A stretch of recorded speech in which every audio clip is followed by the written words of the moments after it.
Okay, video's over. In breakout rooms, what trend does each shape represent? Okay, so you need to take a look at this. So growing population is often related to a growing economy. Yes. So what does each pyramid show? And if it's a growing population, that means usually that the economy is good. If you have a good economy, that means lots of people are working. That means that lots of people have money, can buy things. It means that typically you're healthier, you're happier. So a good economy is a good thing. Okay. All right, shrinking populations, opposite, has many causes. There are many, many reasons. Could be war, could be migration, people leaving one country, going to another, right? It's going to go up in this country, but it's going to go down in this country.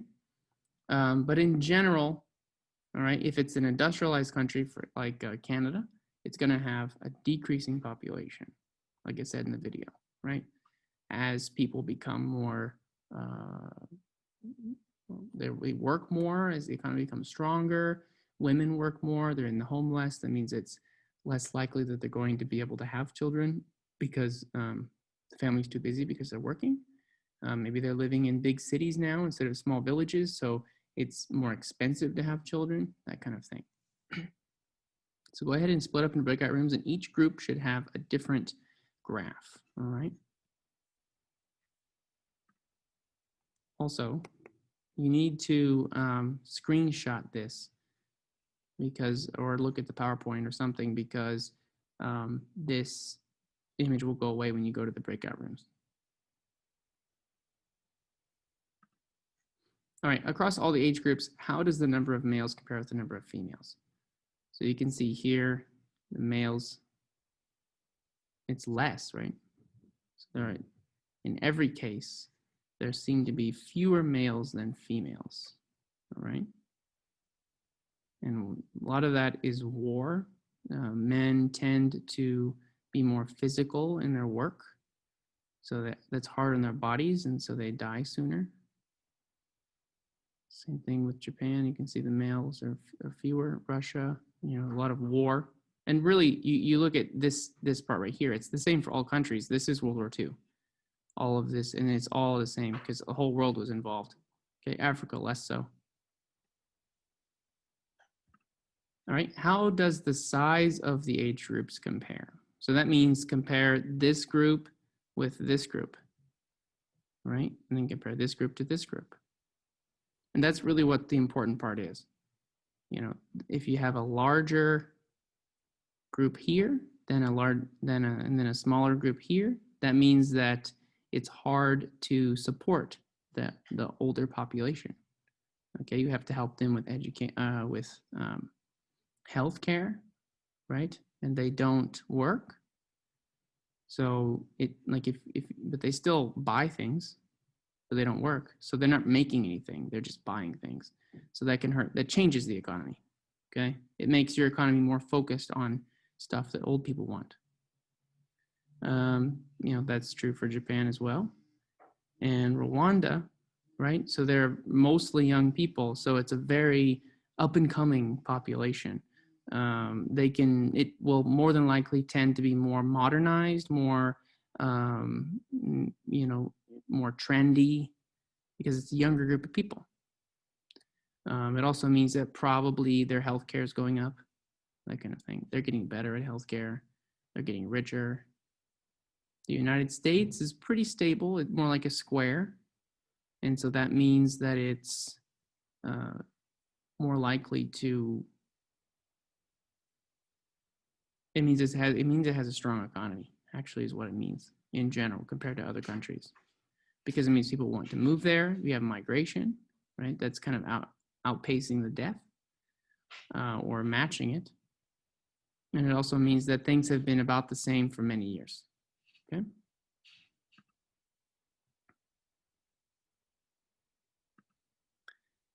All right, so which shape of pyramid is best and why? Put that in the chat, please. Which shape is best? What country, which one of these countries do you think has the best shape?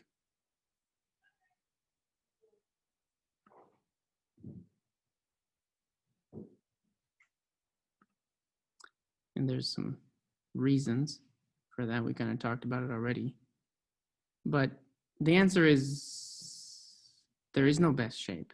That they all have good things and they all have bad things with each one of them. So there is no good, there's no like best answer in life, right? You just have to take what you have and understand what that is and then make changes to improve your life, okay? You always want to improve. So understanding what your problems are and what your successes are is really important. And that means that you can find the problems and then fix the problems, right? All right, so what are the problems? And we talked about them. But how would you solve these problems? And let's split into breakout rooms. And here's the thing again. So you'll need to screen cap this. So go ahead and print screen, or if you're on a Mac, Command Shift 3 will go ahead and copy that for you. So screen cap it.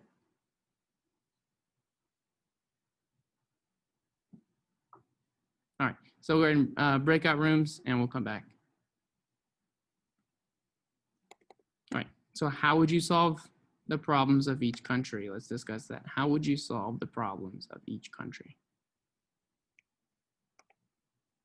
All right, why do more people live in some parts of the world than others? It's another question. So one thing we kind of talked about now was reasons why people would want to move to a new country.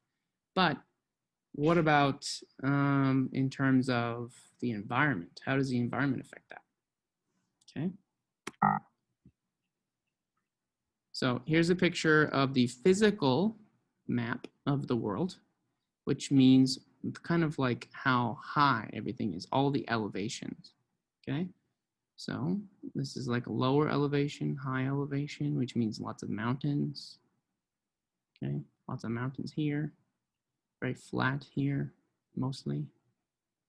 So it's neat because it can help you understand parts of the world where you have never been. You can see here in Texas, we're kind of starting to dry, starting to get higher up. Political.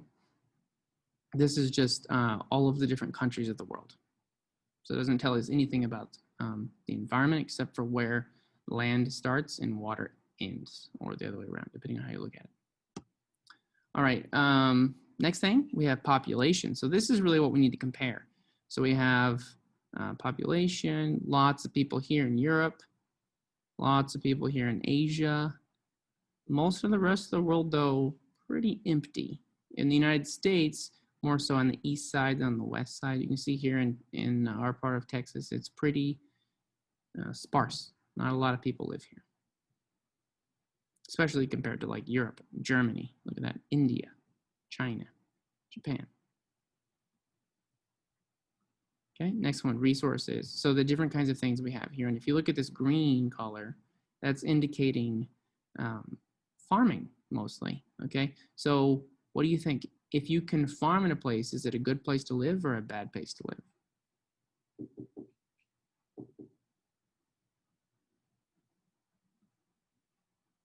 All right, and climate, same thing here. These like temperatures, comfortable temperatures. And you also have to think about how people used to live, because we talked about in the previous video how important air conditioning was. So with the invention of air conditioning, now people can start to move out to these hotter areas, right? But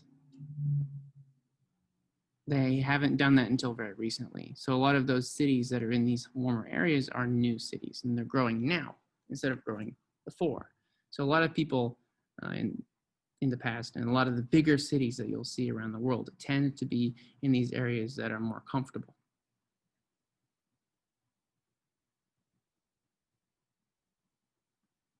Okay, so what are the causes and effects of human migration? We've kind of talked about this, but what is migration, first of all? Well, migration is when people move from one part of the world to another, okay? And it is population shift. A shift is just a change when something moves from one part to another. So some countries, and I don't have examples, I'm sorry, but the population will go down, okay?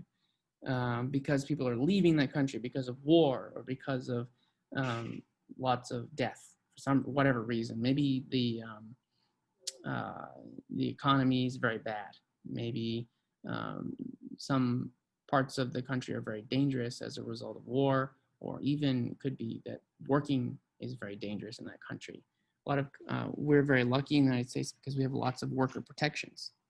But in some countries like China, if they get their hand cut off because the factory wasn't built safe enough, well, too bad. You don't have a job now because you don't have a hand. So you have to go find a place to live because you're homeless because you can't pay your bills and you can't buy food. This happens, not just China, but other countries too. All right. But some countries, then what I'm saying is that their pyramid will change because they're moving to another country. So it'll actually go down in one country and up in another. Push factors, you need to learn that word, drives people to emigrate, which emigrate with an E means move out of a country, and they include violence, war, persecution, natural disasters, lack of jobs. Pull factors, so why does someone want to come to a country, is, and you know that word too, is presence of friends and family, educational opportunities, and jobs. So they're very similar, okay? So in other words, you're going from something that's bad, a country that's not a good, doesn't have a good situation, to a country that has a better situation. Maybe not the best, it's not perfect, but you're going from something that's not as good to something that's better. That's migration. So one thing is a lot of people who live in those better countries, so to speak, tend to not move as much. So that's why that population doesn't usually go down based on migration anyway, okay? So effects of migration include cultural blending and urbanization, both of those. So cultural blending, there's an old Schoolhouse Rock song about a melting pot where different cultures come together in the United States and they form one mega culture, right? So we have made, and we are always making a new culture in America, and we need to understand that this culture might change, right? But that we maybe should or shouldn't, I don't know, it's up to you, have one culture. Should we have one culture? Should we have one culture that's a mixture of cultures? Or should we have many cultures? Everyone does their own thing. I don't know. There are many answers to that question. All right. So they also include urbanization. Urbanization, which is a list on your word on your list, means that eyes, this IZ part in the middle, that means it means make. And urban means city. So when something becomes a city, and the shun makes it a noun. So it's the noun form of when a place becomes a city. So if lots of people move to a country, people tend to go to the cities because they're famous, they have more jobs, that kind of thing. So the cities become bigger. And when they become bigger, what happens? Go ahead and type in the chat. If a city becomes bigger, what kind of problems happen? We can pause and discuss that. All right, so what is migration and immigration? Well, migration is just simply movement of people. We tend to think of refugees or migration for some sort of, to improve your life, okay?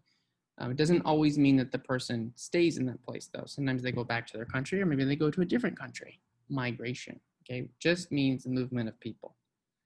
So a refugee is a special kind of migration that happens when, like for example, the United States will recognize that some countries are having some kind of political problems. And that we will allow people from those countries to come and stay in the United States until those problems are fixed, okay? And usually there's a number of years and they reevaluate and they change the dates and whatnot, okay? So next, immigration, that's when somebody moves to a different country with the intention of staying for the rest of their life, okay? Maybe they don't, maybe they move to a different country, maybe they go back. But if they move there and they plan to stay, that's immigration, right? And that's with an I. So Miguel something, so it's immigrated with an E, comes from Mexico, and he immigrated with an I to Mexico. So immigration with an E, pronounce them pretty much the same. Emigration, immigration. Emigration is out, and immigration is in. You can remember that. M out and im in, okay? Immigration is out, immigration is in. So all Americans, except the Native Americans, came from people who emigrated with an E from their home country to immigrate to the United States for a new life here, all right? Everyone. except for the Native Americans. And even the Native Americans walked here in the Ice Age, many, I don't know, thousands of years ago, something like that. So we're all immigrants, every one of us, except for the Native Americans. But most Native Americans even have mixed blood with immigrant populations. Okay. All right. What are some reasons people emigrate from their homelands? Why would you leave? And we kind of talked about this. To be near friends and family. So some people already moved here or there, wherever it is, for education and work opportunities, to escape the dangers of war, disasters, or threats to rights and freedoms. So in other words, maybe it's not safe to, like one of the biggest things we have in this country is freedom of speech. We can say whatever we want, nobody's going to go to jail. That's how it's supposed to be. And in our country, we believe that that's a right for everyone. It doesn't matter if you live in this country or not. We still believe that that's how things should be, that you should be able to give your opinion and nobody, will punish you for it. So if there's a country where that's true, and it has to do with religion as well, maybe you're not allowed to be your type of religion in a certain country, well, you're probably going to want to leave that country so you can believe what you want to believe and be proud of that. So we have those freedoms in America, which is why lots of people want to come here. And another one is to come away from countries with weak economies to go to ones that have better economies. So if we have a good economy, that means typically lots of jobs, lots of money for everyone. Okay, those of you who have moved before, and that doesn't have to be from another country, anywhere, even within the same town or even from a different state, something like that. How has moving affected your family traditions and celebrations, especially if it's from another country? But I mean, like I talk about Illinois all the time. That's because Illinois is different from Texas. And I've lived in other countries too. I've lived in Australia. I've lived in Japan. I've lived in other states. I've lived in Hawaii. I lived in Missouri as well, and Indiana. But they're close to Illinois, so there's not a big difference there. Hawaii is very different, right? So that changes me. It changes my culture within myself. And so same with you. Could we type in the chat? Or maybe raise your hand. Let's do it that way. Let's raise your hand if you have something you want to share with the class about moving. How has it affected your family traditions and your celebrations?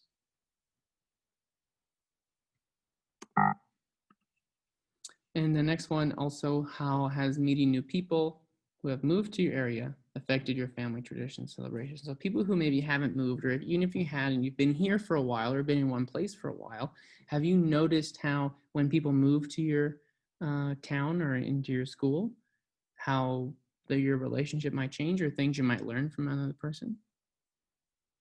Would anyone like to share something that they've learned from someone who's maybe from a different state or a different country? Would someone like to share? You can raise your hand, share with us, with the class, something that you learned from someone who moved to this area from a different country or a different state or a different part of the world or country.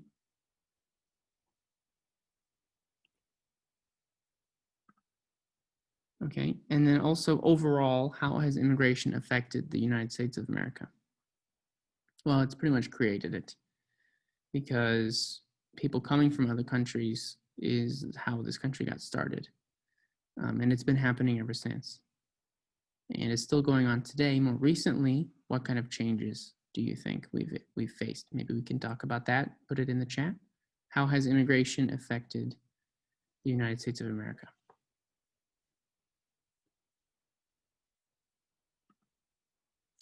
All right, and now we're to the end. So here's all the vocabulary words. At this time, if you haven't filled in any or all of these, please raise your hand or type it in the chat for words you need reviewed. We can do that individually as well. So if you've got all these words finished, you can go ahead and start working on the follow-up quiz. Right? There's a checkup or check-in, I call it, on Schoology. And you can go ahead and do that. It is for a grade, and you can use your video or your notes or whatever in that, but do not use the internet. just search engine. Just go ahead and use PowerPoint and your notes that you took in this video to help answer the questions. And that's all. So before we finish though, let's go all the way back. All the things that we did today. And let's talk about our objectives again. There we go.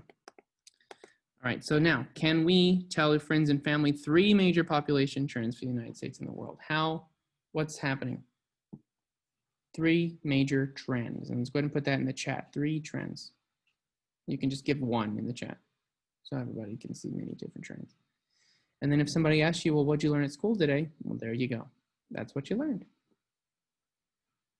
All right, well, thanks a lot for watching, everybody. If you have any questions, let us know. And we'll see you next time. Bye-bye.